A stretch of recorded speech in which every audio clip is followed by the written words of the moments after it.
Rain hammers the iron gates like 1,000 angry fists.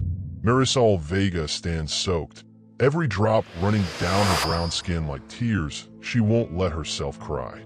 Her 7-year-old daughter Nia clings to her right leg, shivering, clutching a worn stuffed puppy like it's the only solid thing left in the world. The gates groan open. A woman appears in the doorway.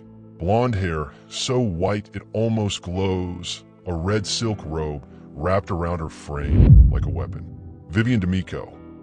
Her eyes scan Marisol from head to toe, and her lips curl into something that isn't quite a smile. "You're late," Vivian says, not moving from the threshold. The mansion rises behind her like a monument to money nobody earned honestly. "I'm sorry, ma'am." The train. "I don't care about your excuses." Vivian steps aside, just enough to let them pass. The back entrance. Not through the front. And the child stays in the servants' quarters. "I don't want her running around my home." Marisol nods, swallows. Her hands stay steady even though her heart is exploding inside her chest. She grabs Nia's small hand and moves through the door. The warmth hits her face. Heated marble floors, expensive candles burning in corners like tiny fires keeping secrets. "Hi viewers, kindly tell us where you're watching from and what time it is." Behind them, the front door closes with a sound like a tomb sealing shut. Vivian watches them walk deeper into the house, her gaze sharp and cutting. She says nothing else, but Marisol feels those eyes boring into her back like a gun's sight. What nobody in that mansion knows is that Marisol didn't come clean. She came to find the thing her brother died looking for. What does Vivian know that could destroy everything? Stay with me to find out. 3 days pass. The mansion teaches Marisol its secrets through observation. She wakes at 5 in the morning. Shower in the cold water bathroom off the kitchen. Gray maid's uniform, black hair tied back tight. She moves like a ghost through the hallways, quiet, invisible, exactly what the job demands. By day 4, she's memorized the rhythm. The hallway cameras swivel left at exactly 45 seconds. The bodyguards change shifts at noon and 6. The wine cellar door has a steel lock that no servant is allowed to touch. That's where she hears it, his name. Marcus Vega, her brother. Whispered through thickwood at 2 in the morning by a voice that sounds like Lorenzo D'Amico himself.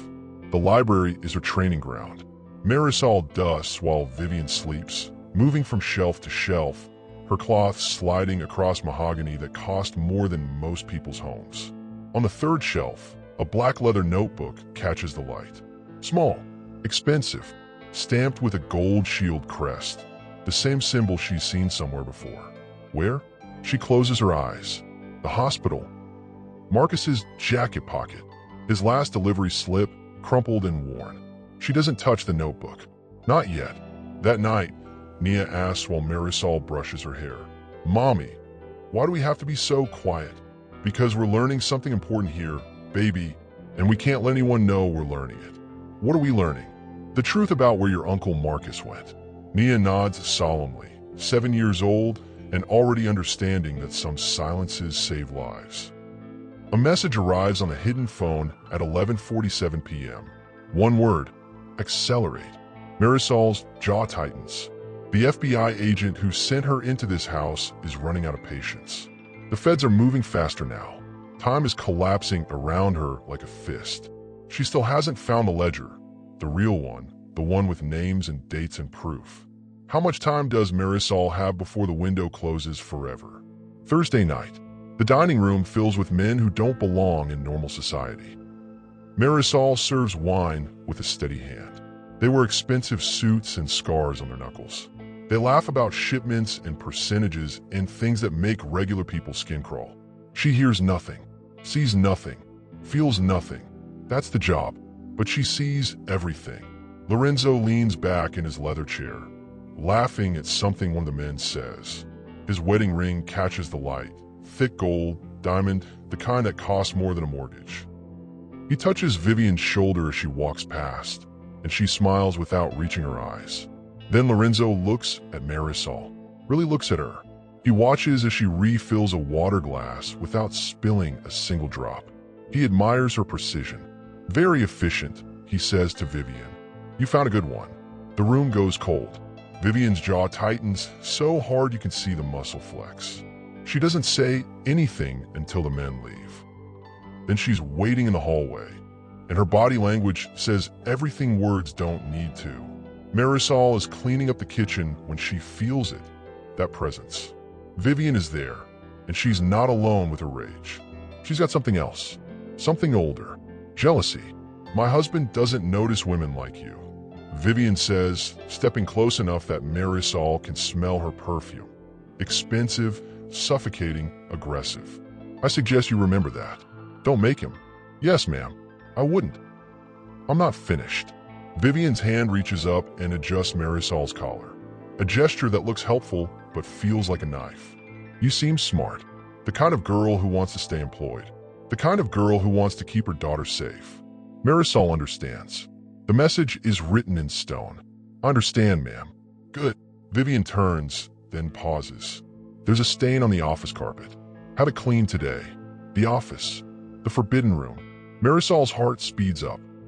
She finds a stain, small, near the mahogany desk. As she kneels down with her supplies, her eyes drift upward. There it is. The notebook. But it's not alone anymore. It's thick now, heavy, filled with something, and beside it, a name written on a yellow post-it note. Marcus Vega. Her brother's name. On Lorenzo's desk. Marisol's hands shake as she scrubs the carpet. She doesn't reach for the notebook. Not today, but she knows exactly where it is now. That night, found it. Response. Getting close. Don't get caught. What will happen when Vivian realizes Marisol knows too much? The tension in the mansion cracks like ice underweight. Lorenzo is gone. 5 days. 6. 7. The staff whispers in the kitchen about the FBI. Federal agents asking questions. The construction company under investigation. The business that's never actually built anything except empire. Vivian becomes someone else. Her moods are a door swinging in the wind. One moment ice, the next moment fire. She yells at the cook about seasoning. She tells the driver his car is filthy. She says the hedges are crooked. Everyone walks faster, speaks quieter, breathes smaller. Nia notices. She holds Marisol's hand tighter in the hallways. She doesn't laugh anymore. The stuffed puppy is glued to her chest, even during breakfast. But Marisol keeps working. She cleans the office when Lorenzo is gone. She memorizes the layout. She learns the desk has a false bottom. She saw Lorenzo open it once and heard the mechanism click. She learns the wine cellar isn't empty like the staff jokes. She hears footsteps down there. Men talking. Boxes moving. She's learned where the surveillance cameras have blind spots. 3 locations. The hallway near the kitchen, the corner of the office, and the back stairs overlooking the terrace. On day 8, Vivian sits in the parlor with her wine glass, watching the news. The anchor is talking about organized crime families. When they show Lorenzo's face, a photograph from an old newspaper article, Vivian's hand squeezes so hard her glass cracks. She doesn't move, doesn't react, just sits there, staring at her husband's face on the screen while red wine drips like blood onto white marble. Marisol is dusting nearby. She pretends she sees nothing. That night, a message, 48 hours. We move in 2 days. You need to have it by then. 48 hours. That's the countdown nobody knows is ticking. How will Marisol get the ledger without getting caught? And without destroying her daughter? Thursday morning. The kitchen smells like fresh bread and expensive coffee. Vivian hasn't slept. Her eyes are rimmed in red. Her hands move too fast, like she's fighting something internal. Her red silk robe drapes over her shoulders like she never took it off yesterday. Lorenzo didn't come home last night. She walks into the kitchen like a storm approaching, like the sky right before lightning. She doesn't speak at first, just pours black coffee and stares out the window at the driveway, waiting for a car that isn't coming. Coffee, she snaps at the chef. I said hot. This is garbage. Yes, ma'am. Right away. Marisol is in the corner, cutting berries into Nia's oatmeal bowl. Small pieces, the way 7-year-olds need. Nia is sitting at the servant's table, swinging her legs, humming to herself. The stuffed puppy rests on the chair beside her. I made it clear, Vivian says. Her voice is directed at Marisol now. "No children in my kitchen. I'm sorry, ma'am. She just wanted. I don't care what she wanted. She doesn't belong here." Marisol reaches for Nia's hand. "Come on, baby. We're gonna eat in the room." But Nia looks at the stove. A large pan of olive oil is heating up, bubbling now, getting hotter. Vivian's been planning to use it for something. Nia's eyes go wide, watching the oil dance and shimmer. "Come on, Nia," Marisol says again, firmer. Vivian whips around. She's holding her fresh coffee cup, and her face is twisted into something ugly and desperate. "Did I say you could leave? I'm talking to you." Marisol stops. The coffee cup in Vivian's hand shakes. "You know what I think?" Vivian steps closer. "I think you're smarter than you're pretending. I think you watch this house like you're taking inventory. I think you're waiting for something." Marisol's blood turns to ice. "Am I right?" Vivian takes another step. Close enough now that Marisol can see the fear in her eyes. Real fear. "Are you a thief? Is that what you are? Are you here to rob us?" "No, ma'am. I would never." Nia stands up from the table. She walks toward them with that innocent curiosity children have, completely unaware. She reaches up toward the pan on the stove, the one with the bubbling oil. "What's that?" Everything happens at once. Vivian spins around. Startled by Nia's movement, she throws her hands out. An instinctive gesture to push the girl away from the heat, and her arm catches the pan handle. The oil tips. It doesn't all spill. Just enough. Just enough to splash across Nia's forearm in a wave of liquid heat. The child's scream cuts through the kitchen like a knife through silk. It's the sound of pain so sharp that the entire world stops. Nia hits the floor, clutching her arm. Marisol is moving before she thinks. She grabs her daughter, spins toward the sink, turns the water on as cold as it will go. She thrusts Nia's arm under the stream, and her baby screams and screams and screams. The kitchen erupts. The chef shouts for ice. Bodyguards run in from the hallway. Vivian stands absolutely still, staring at her own hand like it doesn't belong to her body. And then Marisol sees it. In the chaos, reaching for a towel, she jerks open the drawer beneath the counter. The drawer she's been watching for 4 days. The one she knows contains everything. There it is. Black leather. Thick. Heavy. Stamped with a gold shield crest. The ledger. The proof. Right there in plain sight, like it's been waiting for her to find it. Vivian's eyes follow Marisol's eyes. Their gazes lock for 1 second. One moment, and understanding passes between them like electricity. Vivian knows. Ice. Vivian says, her voice suddenly calm. Too calm. Dangerous calm. She turns to the guards. Get them out of here. Pay for whatever hospital they need. But not a word to anyone. Not a word. Marisol wraps Nia in a clean towel. Her daughter is still crying, still in shock. Her small arm is already showing red marks, already starting to blister. As they move toward the door, Marisol makes a choice. A choice that will either save them or destroy them both. She reaches into the drawer and takes the ledger. She tucks it against her body, hidden under Nia's towel. She walks past Vivian without looking at her. She walks past the stun guards. She walks out of the mansion knowing she's just crossed a line she can never step back from. Outside, the rain is starting to fall again, just like it was when they arrived. But nothing will ever be the same. What happens when a mother holds proof of murder in her hands, and her daughter is suffering in her arms? The answer will shock you. Stay tuned for Chapter 6. Rain soaks everything as Marisol grips the steering wheel of a borrowed car. Nia sits in the back seat, her arm wrapped in gauze, her body still trembling from shock. The ledger sits between them, a black leather bomb that could destroy an empire or kill them both. Vivian's voice echoes in her mind, not a word to anyone. But those words don't work anymore. Marisol knows the truth now. Vivian will call Lorenzo. Lorenzo will send men. The window between escape and death is closing fast. The motel sign appears through the rain, faded neon, parking lot with 2 other cars. The kind of place that doesn't ask questions and doesn't keep records. Marisol checks them in with cash. The manager barely looks at them. She carries Nia up the stairs, feeling eyes on her back that might just be paranoia or might be surveillance. Inside the room, Nia falls asleep immediately. Her body has given up, surrendered to exhaustion.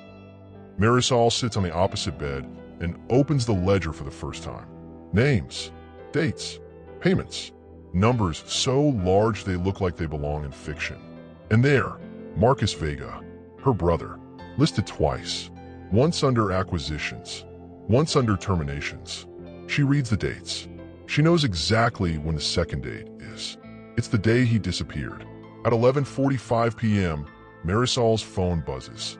Not the regular phone, the hidden one. Tell me you have it. She types back, I have it. I have proof. Everything. The response comes instantly. Are you safe? She looks at Nia sleeping, at her daughter's bandaged arm, at the rising welts that will scar. No, but I don't care anymore. Listen to me. They're going to come for you. Lorenzo is looking. Vivian called him 30 minutes ago. We're moving the rate up. Tomorrow, 6 in the morning. Can you make it? Marisol stares at the ledger, at her brother's name written in ink. Yes, bring the ledger. Bring everything. And Marisol, after tomorrow, your life changes. There's no going back. She already knows this. She's known it since the oil splashed. Understand. The phone goes dark. Marisol sits in silence, listening to the rain, listening to Nia breathe. She holds the ledger against her chest like she can absorb its power, its truth, its weight. Will Marisol survive the night? Or will Lorenzo's men find her first? Dawn comes too early. Marisol hasn't slept. She's been awake the entire night, watching the door, waiting for the sound of tires in the parking lot. Nia sleeps fitfully, crying out sometimes, reaching for her mother even in unconsciousness. At 5:47 a.m., a knock. Marisol's entire body goes rigid. She reaches for Nia, pulls her close, and moves toward the small bathroom window. But the knock comes again, and this time a voice follows it. Marisol Vega, Federal Bureau of Investigation. She opens the door. A man stands there in a dark suit. Agent Eli Navarro. His badge reflects the hallway light. Behind him, 2 more agents. Unmarked cars filling the parking lot. This is it. We need to move. Now, Eli says. There's no time for explanation or comfort. Is she packed? Marisol nods. She has 1 bag with Nia's clothes. 1 bag with her entire life. The ledger is in her hands. I'm going to carry your daughter, Eli says. You hold the ledger. Don't let it out of your sight. He takes Nia gently. The child wakes up confused but doesn't cry. Something in Eli's voice makes her trust him. Or maybe she's just so tired that trust doesn't matter anymore. The ride to FBI headquarters takes 40 minutes. Marisol sits in the back seat of the car, the ledger on her lap, watching the city wake up around her. Normal people going to normal jobs. None of them know that the world is about to break open. Inside FBI headquarters, there's a conference room with a long table and coffee that tastes like metal. Eli sits across from her with 2 other agents. Nia is in a separate room with a victim advocate, a woman named Dr. Patricia Okafor who specializes in child trauma. The ledger is everything we've been looking for, one of the agents says. His name is Agent Morrison, and his voice sounds like concrete. It documents every transaction, every person, every hit. This is enough to take down the entire D'Amico operation. My brother, Marisol says. Her voice is steady. She's waited so long to say this out loud. Marcus Vega. He's listed as a termination. On July 23rd, 2 years ago. Eli nods. We know. We found his body last year. We've been building this case since then. We just needed proof of who gave the order. Lorenzo and Vivian. They both signed off on it. The ledger proves that. Marisol feels something shift inside her chest. It's not relief exactly.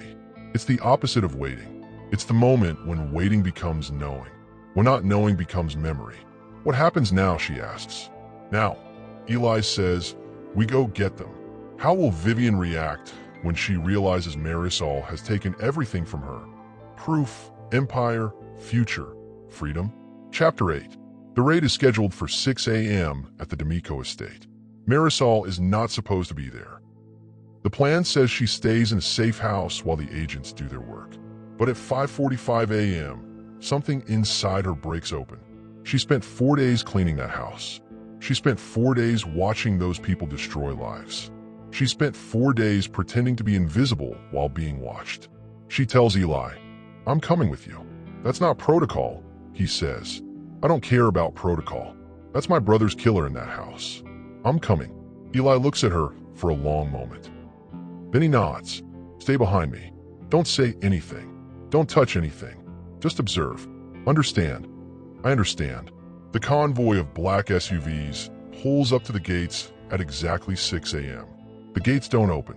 They get rammed open. The sound is like thunder. 20 agents pour out, weapons drawn, moving with the precision of people who do this every day. The front door splinters. Windows are breached. They're shouting. Federal agents announcing their presence, their power, their authority. This is not a request. This is not a negotiation.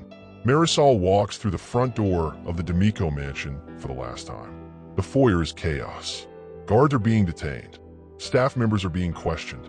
Evidence is being collected.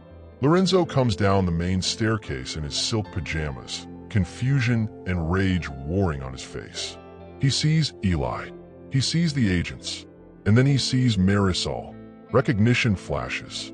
Understanding crashes down on him like a wave. "You," he says, and his voice is ice and fire at the same time. "You set us up. You came into my home as a spy. I came into your home as someone who needed answers," Marisol says. Her voice doesn't shake. "I came looking for my brother, and I found him." An agent moves Lorenzo toward the waiting handcuffs. He struggles, but there are too many of them. He keeps looking back at Marisol as they take him away. Then Vivian appears at the top of the stairs. She's wearing her red silk robe. Her hair is perfect. Her makeup is flawless. She's maintained her armor, even as everything collapses around her. She sees Marisol standing in the foyer, and for one moment, the mask cracks. She understands that she's been undone by a maid, by a woman she thought was invisible, by someone she believed didn't matter. "You destroyed everything," Vivian hisses as agents guide her down the stairs. Marisol steps forward. Her eyes meet Vivian's eyes, and in that moment, all the fear is gone. All the uncertainty is gone. There's only clarity. "You poured oil on my daughter," Marisol says, her voice steady as stone. "But you poured gasoline on your own empire." Vivian's face twists. She tries to lunge at Marisol, but the agents hold her back. They read her rights as she screams. They lead her to the waiting vehicle. The red silk robe drags on the marble floor as they take her away. Will the truth finally bring Marisol the peace she's been searching for? Or is justice just another kind of wound? 6 months later, Marisol sits in a small cafe near Washington Square Park. The morning sun is warm on her face. Nia is beside her, drawing pictures with a colored pencil. Her arm has healed. The scars are still there, but they're fading. They'll eventually become part of her story instead of defining it. Eli Navarro walks in with a manila envelope. He sits down without being invited. That's their friendship now. No more formality, just two people who survived something together. "I brought something for you," he says. Marisol opens the envelope. Inside is a photograph of a case file. The name on the front reads, Marcus Vega, and stamped across the entire file in red letters are the words, "Closed, justice served." Marisol's hands shake. She looks at the photograph of her brother, smiling, alive, frozen in a moment before everything went wrong. And now justice has a name. It has official documentation. It has weight and reality. "He will be proud of you," Eli says. "I hope you know that." Marisol nods. She can't speak yet. Nia looks up from her drawing. "Can we get a dog now, Mommy? Like the puppy I used to have?" Marisol laughs, a real laugh, the kind that comes from deep inside where the pain used to live. "Yeah, baby. Maybe it's time we save someone else." Eli smiles. He's already done his part. Now it's Marisol's turn to rebuild, to heal, to move forward. The trial was intense. Vivian and Lorenzo both received life sentences. The evidence from the ledger was undeniable. The system worked, which almost never happens. But this time it did. Marisol is offered witness protection, but she refuses. She's done hiding. She takes a job working with trauma survivors, people who've lost loved ones, to organized crime. She uses her story to help others find their voices. Nia grows. She heals. She becomes a girl who knows what strength looks like because she watched her mother become it. On Nia's 9th birthday, they go to the cemetery. They place flowers on Marcus's grave. Marisol tells her daughter stories about her uncle, about who he was, about why they did what they did. Were you scared, Mommy? Nia asks. Marisol thinks about the mansion, the oil, the ledger, the moment when she chose to take it. Terrified, she says, but some things are bigger than fear. Now, Marisol's name is known in certain circles. She's testified in other cases. She's helped take down other criminals who thought they were untouchable. She's become the thing that people like Lorenzo and Vivian never saw coming.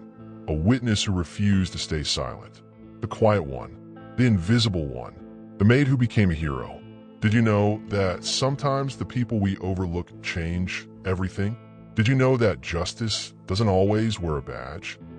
Did you know that a mother's love can move mountains? Tell me in the comments, what did you think of Marisol's journey? Do you believe justice was truly served? If you were Marisol, would you have done the same thing? The epilogue begins with rain again, because some things come full circle. Marisol stands at the gates of the old D'Amico mansion. It's been seized by federal authorities, and it's being converted into a women's shelter. A place for people escaping violence, escaping control, escaping the kind of homes that should never exist. She's been asked to speak at the opening ceremony, to tell her story to the women who will live here, to let them know that escape is possible, that rebuilding is possible, that the invisible people sometimes become the most powerful ones. The gate opens. She walks through. The same gates she walked through trembling and scared, carrying her daughter's hand, carrying secrets she didn't even know she was carrying. Now she walks through them with her head high, with purpose, with the knowledge that the mansion's power is gone. Inside, the marble floors have been replaced with warm wood. The gold-rimmed china has been removed. The walls have been painted in soft colors. The place that was a prison is now a sanctuary. Marisol stands in front of 50 women, young, old, different colors, different languages, different stories, but all of them carrying the same weight. They survived something that was supposed to destroy them. My name is Marisol Vega, she says, and I'm going to tell you why we're standing in this room together. As she speaks, she watches their faces. She sees recognition. She sees hope. She sees themselves reflected in her story. When she finishes, the women applaud. Some of them cry. Some of them come up afterward and hug her. One woman with dark eyes and a scar on her neck says, "Thank you for showing us we can fight back." Marisol hugs her. You could always fight back. You just had to believe you were worth saving. That night, Marisol receives a call. It's from Agent Morrison at the FBI. Another case. Another family destroyed by organized crime. They want her to consult. They want her guidance. She says yes without hesitation. Nia is now 14. She's applying to colleges. She wants to study criminal justice. She wants to follow in her mother's footsteps, not as a victim, but as someone who helps victims find their voice. Are you sure? Marisol asks her daughter. This life, it's hard. It brings back memories. So did hiding, Nia says. So to being quiet. At least this way, I'm doing something about it. Marisol recognizes herself in her daughter. The strength, the refusal to be silent, the understanding that some battles are worth fighting. Years pass, decades even. Marisol's story becomes known. She's interviewed by journalists. She's asked to speak at universities. She's invited to meetings with law enforcement agencies. The invisible maid has become a visible force for change. But she never forgets the beginning. She never forgets the rain or the gates or the fear. She never forgets the moment she saw the ledger. She never forgets the sound of oil splashing or the scream of her daughter. Those memories don't fade. They transform. They become fuel instead of poison. They become purpose instead of trauma. One day, Marisol is approached by a producer from a major streaming service. They want to make her story into a series. They want the world to know what happened inside the D'Amico mansion. They want people to understand that justice doesn't always come from traditional sources. Sometimes it comes from the quiet ones. Sometimes it comes from mothers protecting their children. Sometimes it comes from choosing to see what everyone else missed. Marisol agrees. As the series is being filmed, she watches actresses portraying her life. She watches the oil spill again and again. She watches the FBI raid choreographed and dramatized.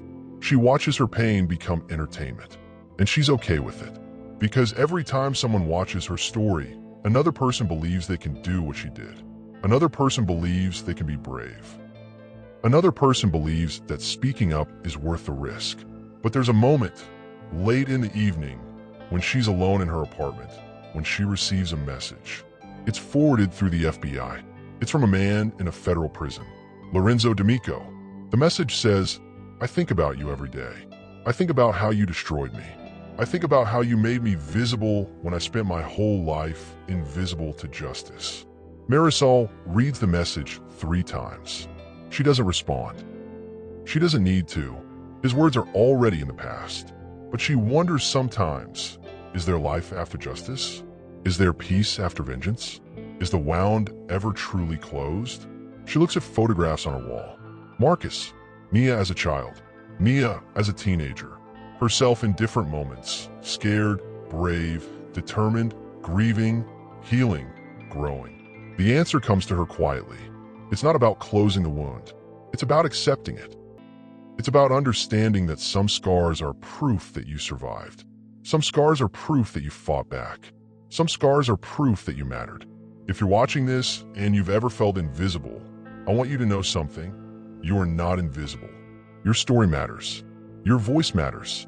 Sometimes the quietest people change everything. If Marisol's journey inspired you, if it made you think about courage and justice and what it means to stand up for the people you love, I want you to do something for me. Subscribe to this channel. Turn on your notifications so you don't miss the next story that will inspire you, that will challenge you, that will make you believe in yourself. Share your thoughts in the comments. Tell us your own story. Tell us about a time when you chose to speak up. Tell us about a time when you saw someone else standing up for justice. Because that's how we change the world. Not with one person's story, but with thousands of stories, all connected, all resonating, all reminding each other that we're stronger together than we are apart. Marisol's journey doesn't end here. It continues every day, in the women she helps, in the cases she consults on, in her daughter's work, in the impact she has on a world that's slowly learning that the invisible ones often see the most. Thank you for watching. Thank you for listening. Thank you for caring enough to follow Marisol's path to justice. The next story is coming, and it will move you. It will challenge you. It will remind you why we tell these stories in the first place. Don't miss it. The motel room door locks behind them with a sharp click that echoes like a gunshot. Marisol's hands shake as she lowers her daughter onto the bed, unwrapping the gauze to check the angry red lines striping Mia's arm. The child whimpers. The stuffed puppy drops to the floor, abandoned. Outside, rain hammers the window. A siren wails past on the highway. Marisol's phone buzzes. She doesn't look at it. Not yet. Mia's eyes slip closed, exhaustion and pain pulling her under. Marisol sits on the edge of the bed, her body rigid, her mind running through every second of what just happened in that kitchen. The weight of the leather ledger sits heavy in her gym bag, tucked behind the bathroom door. She finally picks up her phone, types 3 words into an encrypted message. "I have it." The reply comes in 8 seconds. "Then you have their death warrant too." Marisol stares at those words. She thinks about her brother, Miguel. How his voice sounded the last time they talked. How his wife cried at the funeral. How his 2 kids asked why their father wasn't coming home anymore. The police said it was an accident. Construction site. Wrong place, wrong time. Marisol knew better. She knew because 3 weeks before Miguel disappeared, he mentioned picking up a package for the D'Amico guy. He'd laughed about how much the cash was. Marisol had told him to be careful. Miguel had said, "It's just a delivery, sis. What could go wrong?" Now she sits in a motel room with her daughter's burned arm and the evidence that could destroy the man responsible for making her a widow's shadow. She doesn't sleep. The rain continues. Mia's breathing settles into the rhythm of deep sleep. Marisol opens the ledger just enough to see the first page. Names, dates, dollar amounts that make her stomach twist. Her brother's name appears on page 7, written in Lorenzo's own hand, next to a single word, eliminated. A sound outside makes her freeze. Footsteps? Or just the storm? Her hand moves to the ledger, ready to hide it. But the footsteps pass. A car door slams in the distance. The night swallows it whole. By 3 in the morning, Marisol has made her choice. She texts back, "I'm going public." The response is immediate. "They'll kill you." She looks at her daughter, sleeping beside her, arm wrapped in white bandage, still clutching the stuffed puppy even in sleep. The girl's breathing is steady. Safe. For now. Marisol types back. "Then let them find justice waiting." She sets the phone down and stares at the ceiling, counting the cracks in the plaster like they're sins she needs to remember. Detective Eli Navarro arrives at the motel at exactly 5 in the morning. He doesn't knock. He uses the key card Marisol had slipped to him weeks ago during a fake bathroom break at the mansion. The lock clicks. He enters with the kind of quiet that comes from someone trained in silence. Marisol sits at the small desk, the ledger open in front of her. The room smells like burned skin and fear. She doesn't look up as Eli closes the door behind him. "You shouldn't have taken it," he says, not as a question. "Then how will we prove it?" Marisol's voice is steady. She finally looks at him. Eli Navarro is exactly what she expected. Mid-40s, tired eyes that have seen things that don't wash out, a suit that costs more than her monthly rent. He's the kind of cop who trades his soul for justice. He did it years ago and learned to live with the death. Eli moves to the desk and looks at the ledger. Pages filled with names. Some names appear once. Others appear multiple times. Next to each name, either a dollar amount or status. Pending, completed, delayed. "This is everything," Eli says quietly. He flips through pages and his jaw tightens. "My God, there are 43 names here." 44, Marisol corrects. She points to a page near the back. "My brother's entry is page 7, but there are 3 more entries after the last date. They're encoded, but I know what they mean. 3 people, 3 weeks from now." The next victims. Eli looks at her, really looks at her for the first time. "You understand what you've done? Vivian will have the FBI investigating her for negligence. Lorenzo will know someone from inside the house betrayed him. And when he puts the pieces together, he'll come after me," Marisol finishes. "I know. Your daughter. My daughter is alive because I did this." Marisol's voice cuts like wire. "My daughter is alive, and her arm will heal. But those other kids, the other families waiting for their loved ones to come home, their wounds never heal. They just bleed out day after day until there's nothing left." Mia stirs on the bed, but doesn't wake. The stuffed puppy rolls slightly as she shifts. Eli sits down across from Marisol. He pulls out his phone and makes a call. "We move today. Full operation. Get the warrant approved. Bring the team. I want surveillance on the D'Amico estate by 6. He listens to whoever's on the other end, then hangs up. He looks back at Marisol. "In 6 hours, the FBI raids that house. You'll be there, walking in the front door like nothing's wrong. Vivian will see you, and she'll know." "Good," Marisol says. Eli stands up. "You're braver than you should be." "No," Marisol says. "I'm more angry than I should be." "That's different." The limousine pulls up to the D'Amico gates at exactly 6:30 in the morning. Marisol sits in the back seat, her hands folded in her lap, her face empty. She's wearing the uniform, dark dress, white apron, the same one Vivian has called her that made in for the last 3 weeks. Her heart pounds against her ribs like it's trying to escape. Through the tinted window, she can see the guards at the gate. They barely glance at the car. She's been coming and going for weeks. She's invisible. That's the whole point. The gates slide open. The car rolls through. Behind her, she knows, are 3 FBI surveillance vans positioned at strategic points.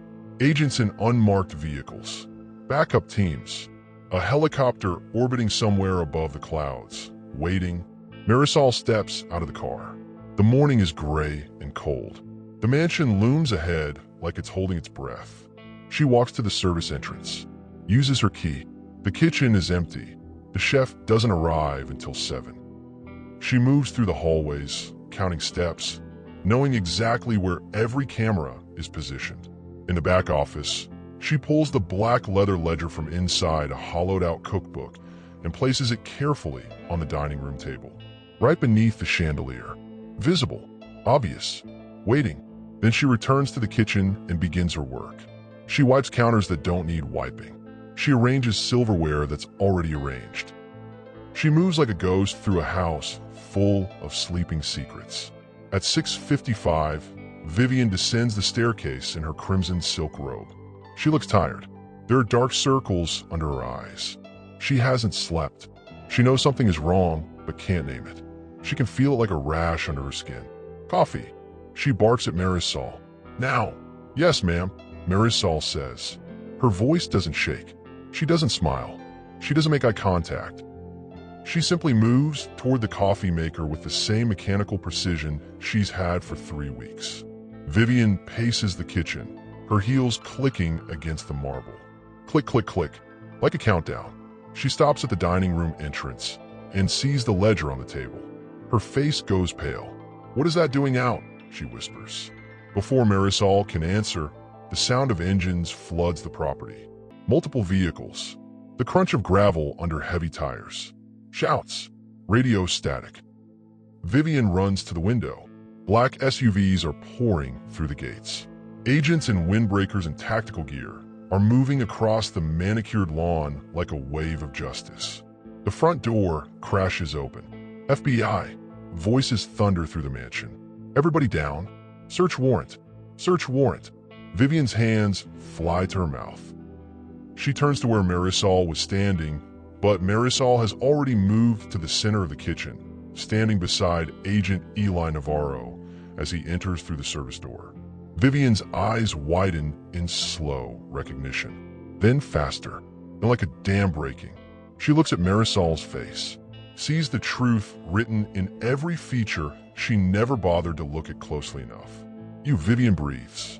You set me up? Agents surge through the mansion like water through a broken levee. They seize the ledger from the dining table. They move into the office, the wine cellar, the study. Every safe deposit box they find gets photographed, documented, and carried out in evidence bags. Vivian tries to run. An agent blocks her path. She tries to scream. Another agent appears with a set of handcuffs that glint like judgment in the morning light. Eli steps forward, his badge held high, his voice steady and official. Vivian D'Amico, you're under arrest for conspiracy to commit murder, money laundering, and obstruction of justice. He recites her rights while she thrashes against the agent's grip, her silk robe tearing at the seam, her platinum hair coming loose from its careful pins. Marisol stands perfectly still. Her hands are clasped in front of her. Her face is a mirror. Your husband's ledger tells a long story. Eli continues, his eyes locked on Vivian's face. Offshore accounts, missing workers, blood money, all of it right here. 44 names, Mrs. D'Amico.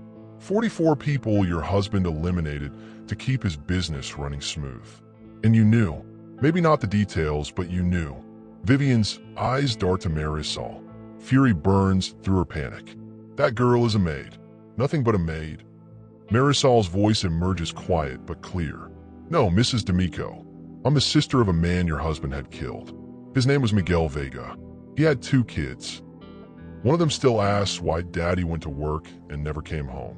And you, Marisol pauses, lets the moment breathe, lets the words settle like stones. You poured oil on my daughter, but you poured gasoline on your own empire. Vivian screams, a sound that contains all her rage and all her ruin. The agents drag her toward the door, her silk robe dragging behind her like a fallen flag, like the remnants of a kingdom built on lies and violence. The mansion fills with the sound of drawers opening and closing, filing cabinets being emptied, computers being unplugged, the machinery of justice grinding forward, inevitable and loud. Eli places a hand on Marisol's shoulder. It's a small gesture, but it's anchoring. You did it, he says. Marisol watches Vivian disappear into an FBI vehicle. She thinks about Miguel. She thinks about his kids.